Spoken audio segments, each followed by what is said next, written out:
Entre Anéfis et Aguelok, les forces armées maliennes ont infligé une double défaite à un groupe armé terroriste à la suite d'embuscades tendues par ces derniers contre un convoi logistique des FAMA. Fin des travaux de la conférence des responsables des institutions d'enseignement supérieur et de recherche des pays de la Confédération de l'AES avec comme ligne de mire un enseignement supérieur performant et adapté aux réalités du Sahel.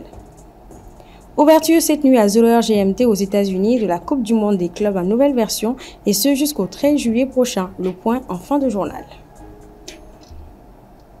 Mesdames et messieurs, bonsoir. Bienvenue dans votre édition d'information.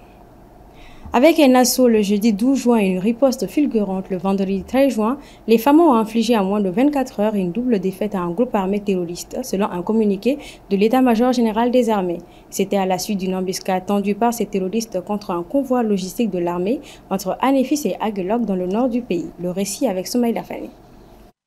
Dans le cadre d'une mission d'escorte logistique entre Anéfis et Aguelok, les forces armées maliennes ont lancé une opération offensive contre un groupe armé terroriste retranché dans le village d'Anomalan situé à une quarantaine de kilomètres au nord d'Aguelok, selon un communiqué de l'état-major général des armées. Le convoi logistique de l'armée était composé d'une trentaine de véhicules, notamment les blindés, camions, pick-up et autres. Il a d'abord été ciblé jeudi 12 juin par des mines artisanales à Tagéréré. Mais l'assaut mené par les FAMA avec efficacité a permis de neutraliser 10 combattants ennemis parmi la cellule terroriste dirigée par le capitaine déserteur Issouf Ak Boucharara qui a essuyé une lourde défaite. Vendredi à l'aube, c'est à Anomalan dans la même zone que ces terroristes ont tendu une embuscade contre ce même convoi avec essentiellement des tirs à l'arme lourde. La riposte fulgurante de l'armée, appuyée par des vecteurs aériens, a permis de détruire plusieurs véhicules ennemis, neutraliser leurs occupants et infliger ainsi une seconde défaite à l'ennemi en moins de 24 heures. Selon l'état-major général des armées, la situation est entièrement sous contrôle et le convoi poursuit sa progression vers Aguelok, renforcé par la réussite tactique de l'opération. Depuis quelques semaines, le Mali est de nouveau confronté à une série d'attaques terroristes coordonnées qui ont ciblé principalement les positions des forces de défense et de sécurité dans plusieurs régions du pays. Face à cette recrudescence des violences, l'armée a lancé une vaste contre-offensive. Selon elle, ces attaques sont le reflet d'un sursaut d'une bête qui, déjà terrassée, est en train d'être ressuscitée et maintenue en vie par des forces désormais identifiées. Toujours en sécurité, un aéronef de combat de retour d'une mission dans le cadre de l'opération Dougou Koloko a effectué ce samedi matin un atterrissage forcé dans le fleuve Agao à proximité de la piste d'atterrissage, selon un communiqué de l'état-major général des armées. Les deux pilotes de l'aéronef ont été récupérés en vie et en bonne santé. Ils ont immédiatement été pris en charge dans les structures de santé de la place militaire pour des soins appropriés. Leur professionnalisme a permis de préserver de nombreuses vies au sol et d'éviter de faire de cet accident un drame humain. L'aéronef, quant à lui, a été gravement endommagé. Toutefois, aucune perte humaine n'est à déplorer, ce qui constitue une prouesse remarquable dans une telle situation. Les premières analyses évoquent une forte dégradation météorologique soudaine, accompagnée de vents violents et de sable comme facteur à l'origine de l'accident. Une enquête a été ouverte pour déterminer les circonstances et les causes de cette situation dramatique, évitée de justesse. Après 2 jours d'échanges soutenus, la conférence des responsables des institutions d'enseignement supérieur et de recherche de l'Alliance des États du Sahel a pris fin ce vendredi 13 juin à Bamako.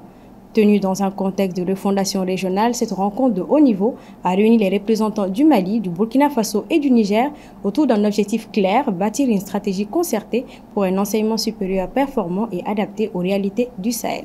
Ibrahim Babi pour le reportage.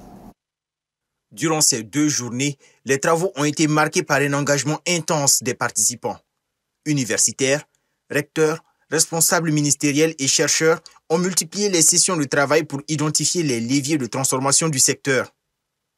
Plusieurs thématiques clés ont été abordées, parmi lesquelles l'harmonisation des curriculums, la mutualisation des ressources pédagogiques, la mobilité académique régionale, la recherche scientifique conjointe, mais aussi la numérisation de l'enseignement et financement durable des institutions. Nous avons discuté entre frères en famille de toutes les questions liées à l'enseignement supérieur, à la recherche et à l'innovation. nous avons, pendant ces 4 jours, essayé d'identifier nos problèmes communs, essayer d'identifier la vision commune que nous voulons avoir, essayer de voir comment les institutions d'enseignement supérieur et de recherche pouvaient contribuer à construire cet ensemble africain qui veut résolument aller de manière souveraine vers le développement basé sur nos savoirs, sur nos institutions d'enseignement. Cette conférence, la première du genre depuis la création de l'AES, envoie un signal fort de coordination régionale dans un domaine stratégique. Dans un Sahel confronté à des défis sécuritaires et économiques majeurs, l'Alliance des États du Sahel semble ainsi vouloir tracer un chemin nouveau, où l'éducation devient le socle d'une souveraineté régionale éclairée. Comme point majeur que l'on peut retenir, c'est qu'il y a un engagement fort de toutes les autorités, les plus hautes autorités de l'espace AES, à aller dans le même sens en termes d'avoir une souveraineté en matière d'éducation. Nous avons, pendant ces 3 jours, réfléchi à comment mieux nous connaître, comment connaître nos systèmes, comment faire en sorte que nos systèmes soient solidaires pour que nous puissions véritablement envisager une marche en commun dans le sens de former le capital humain de demain de cet espace confédéral. Avec la fin des travaux à Bamako, l'heure est désormais à la mise en œuvre. Les regards sont tournés vers les gouvernements de la région, les universités partenaires et les bailleurs de fonds pour traduire en actions concrètes les résolutions nées de ces échanges intenses. Au Bénin, le président Patrice Talon est à la tête du pays depuis 2016 et arrivera au terme de son second mandat en 2026. Au palais de la Marina de Cotonou ce vendredi 13 juin, il a présidé un séminaire gouvernemental consacré à l'évaluation de la gouvernance locale et à l'examen des perspectives de la réforme de la décentralisation. Une rencontre qui a réuni les principaux acteurs territoriaux pour dresser un bilan à mi-parcours et poser les jalons d'un partenariat renforcé entre l'État central et les communes. Dans son intervention, le président Patrice Talon a confirmé une nouvelle fois son départ du pouvoir en 2026. Il va ainsi s'en tenir à ses mandats constitutionnels à la tête du Bénin. Au Proche-Orient, Israël a mené hier vendredi d'importantes frappes contre des sites militaires et nucléaires en Iran en tuant de hauts responsables. Téhéran en retour a lancé des vagues de missiles balistiques. Assetumani Coulibaly. Les premières frappes exercées vendredi matin par 200 avions israéliens contre une centaine de cibles ont notamment visé l'usine d'enrichissement d'uranium de Natanz, ville d'Iran. Le premier ministre israélien Benjamin Netanyahou a souligné que cette opération militaire durerait de nombreux jours. Il a également mentionné que l'attaque n'était pas le fruit du hasard, rappelant avoir donné l'ordre d'éliminer le programme nucléaire iranien qu'il considère comme une menace existentielle. Face à la situation, l'Iran de son côté a tiré hier vendredi et ce samedi matin des dizaines de missiles balistiques contre Israël, dont certains auraient atteint le territoire israélien. Le pays a affirmé viser des dizaines de cibles, de bases et d'infrastructures militaires en Israël. Les secours ont fait état de 34 blessés et une sexagénaire est décédée de ses blessures dans la région de Tel Aviv, municipalité d'Israël, selon les médias locaux. Ce samedi matin, des flammes et fumées étaient visibles près de l'aéroport Mehrabad dans le centre de Téhéran, en Iran. Les frappes sur la capitale ont aussi visé les immeubles résidentiels et quartiers généraux des gardiens de la Révolution.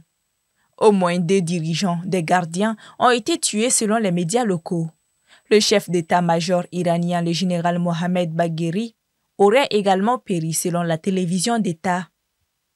En sus de cela, au moins 6 experts scientifiques nucléaires sont morts. Un conseiller du guide suprême iranien a lui été blessé.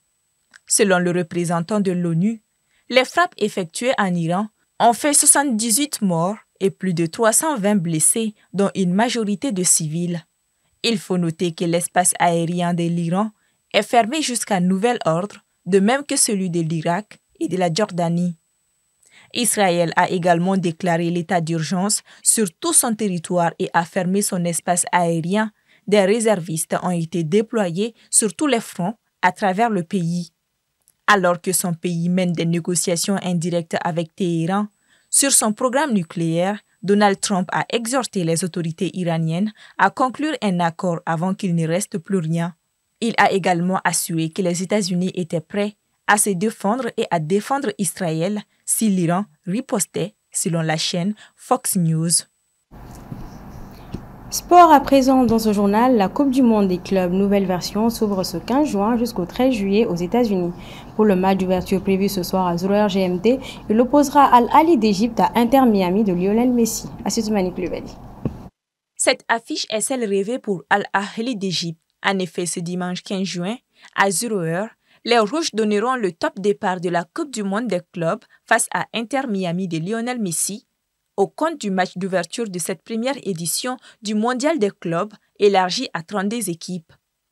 Le président de la FIFA, Gianni Infantino, avait en effet souligné, je cite, « C'est une immense fierté pour un club comme Al Ahly d'Égypte de disputer le match d'ouverture de cette nouvelle Coupe du Monde des clubs. Cette rencontre devrait donc marquer les esprits. » Al Ahly n'est pas un simple club sportif, à en croire le président de la FIFA qui a souligné avoir visité le club le plus titré du continent africain. Au cours de cette première rencontre, le club d'Égypte ambitionne de renverser l'Inter Miami, ce qui lui permettrait de s'imposer dès l'entame de la compétition. Les Égyptiens ne sont pas les seuls à représenter l'Afrique. Les Mamelodi Sundowns de Pretoria, l'Espérance de Tunis ainsi que le Wydad du Maroc sont également sur la liste. Des représentants qui ne comptent ménager aucun effort pour faire briller l'Afrique lors de la compétition. Si ces clubs peuvent se réjouir d'être présents, tel n'est pas le cas pour tous. Certains clubs comme le FC Barcelone, Liverpool ou encore Manchester United, pour ne citer que cela, ne figurent pas sur la liste. Ceci est notamment dû aux nouvelles règles dont leur origine se trouve dans un système de qualification strict et impitoyable. C'est ce qui referme cette édition d'information. Merci à tous de l'avoir suivi. Le programme continue sur la télé qui vous allume.